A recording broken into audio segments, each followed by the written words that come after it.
Good morning. काल जरा जास्तच काम केलं सो बॉडी आज जरा दुखते. सकाळीच पप्पा आणि मी गोधडी धुवून पिळून टाकली. नाश्त्यामध्ये रात्रीचं शिळं चिकन आणि भाकरी होती. आजचा टास्क आहे हे झाड कट करणे. त्यासाठी भाई काका आणि आंगणे काका आले होते. आंगणे काका झाडावर चढून फांद्या कट करून खाली उतरवत होते. दादा आमच्यासाठी बोंडू घेऊन आला. खूपच ज्युसी होतं बोंडू.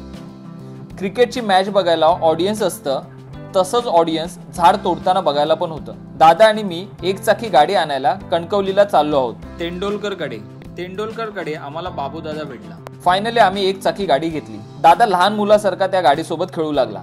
त्यानंतर कोथिंबीर घेतली, लसूण घेतली, पेट्रोल भरलं. खूप गरम होत होतं सो एक पिशवी ताक पण प्यायलो आणि आम्ही निघालो.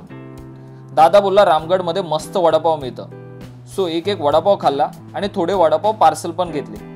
भाई काका आणि बाकीच्यांनी पण वडापाव आणि भजी खाल्ली.